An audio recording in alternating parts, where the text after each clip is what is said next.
Hey everyone, Chris here. For years, the American passport felt like a golden ticket, access to almost anywhere. But now, more countries are closing their doors to US travelers.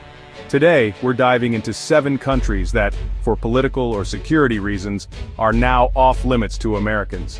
This isn't about fear. It's about understanding the new realities of global travel. Let's break down why these restrictions exist and what they mean for us as travelers. Let's get started. First up, Russia. Once a destination that fascinated travelers from around the world, Russia is now more closed off than it has been in decades. US-Russia relations have hit a new low, and it's ordinary travelers who pay the price. The political standoff between the two countries has spilled over into the world of tourism, making it nearly impossible for Americans to visit. The Russian government now views Americans with deep suspicion, making tourist visas nearly impossible to obtain. Even those who try to visit for family or business reasons face endless red tape and uncertainty. Many Americans are denied entry with no explanation, and the list of banned US citizens keeps growing. Stories of travelers being turned away at the border are becoming more common. The US State Department has issued its highest-level warning, "Do not travel." This is a rare move, reserved for only the most dangerous or unstable countries. Americans face risks of harassment, detention, and little to no embassy support. With the US Embassy in Moscow operating at minimal capacity, help is hard to find if things go wrong.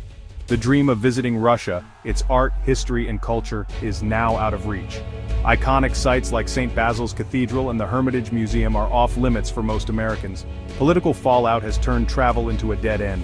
The tense atmosphere affects not just tourists but also students, business people, and even families hoping to reconnect. It's not just bureaucracy, it's a total shutdown for Americans.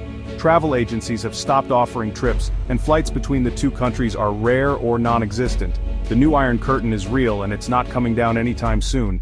The barriers are both physical and political, and they show no signs of easing. Russia is now a no-go zone for US travelers. The once bustling tourist spots are eerily quiet, a stark contrast to just a few years ago. A stark reminder of how fast doors can close, and how quickly the world can change for travelers caught in the crossfire of global politics. Next, we turn our attention to North Korea, often called the Hermit Kingdom for good reason.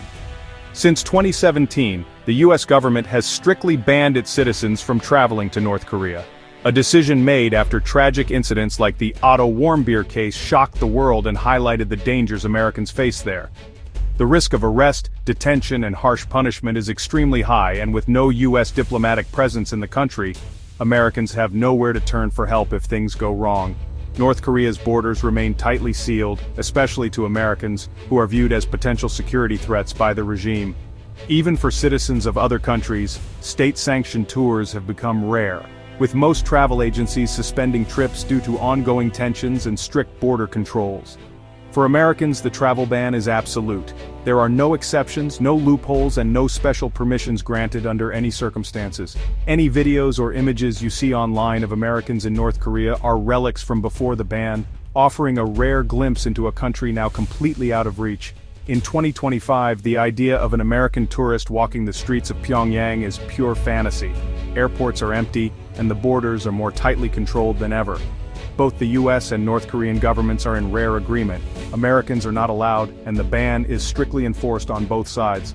Of all the countries in the world, North Korea stands out as the clearest example of a nation that is completely off-limits to American travelers, with no sign of change on the horizon. Third, Iran. Decades of tension have made travel for Americans nearly impossible. Even before, visits required government-approved tours and constant supervision.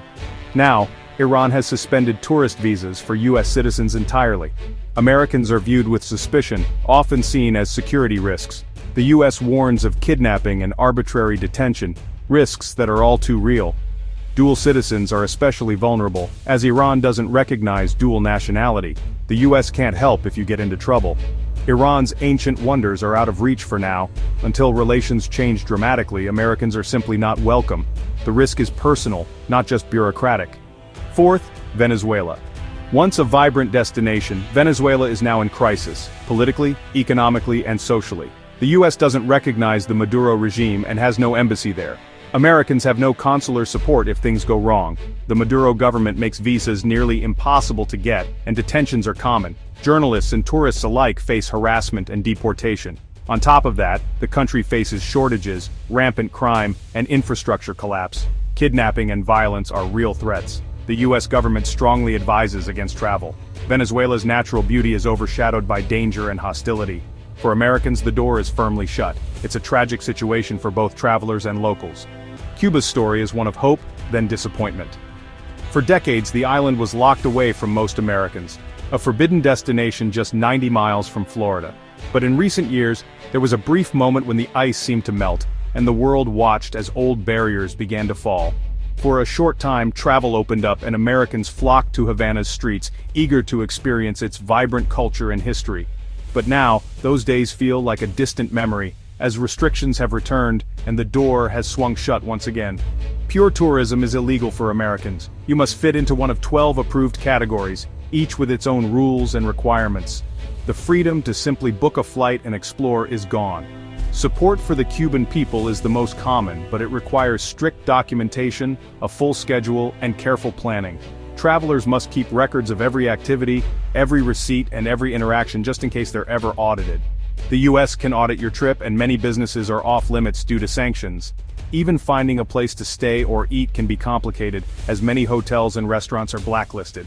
Navigating Cuba is now a legal maze for Americans, filled with confusing rules and potential pitfalls. What once felt like an open invitation now feels like a puzzle with missing pieces. The Cuban government welcomes tourists, eager to share their country's warmth and hospitality. But US law makes casual travel nearly impossible, leaving many would-be visitors frustrated. The dream of a simple Havana vacation is gone, replaced by uncertainty and red tape. For many, the chance to stroll the Malecon or sip coffee in a Havana cafe is now out of reach. It's not a total ban, but it's a web of restrictions that keeps most Americans out. The rules are complex, and the risks of making a mistake are real. The door that once opened is now mostly closed, leaving only a narrow path for the determined few.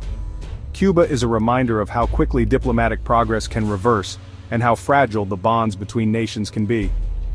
For now, American travel is more complicated than ever, with paperwork, restrictions, and uncertainty at every turn. The window has nearly shut, and the hope of easy travel to Cuba has faded into the past. Libya is next, a country torn apart by civil war and chaos. Since Gaddafi's fall, rival factions and militias have made the country ungovernable. The US Embassy closed in 2014, leaving Americans with zero support. Armed groups, including ISIS, operate freely, and kidnapping is a constant threat. Americans are specifically targeted for violence. There's no central authority, no tourist visas, and no safe way in. Even if you could enter, your safety would be in constant jeopardy. The 2012 Benghazi attack is a grim reminder of the risks.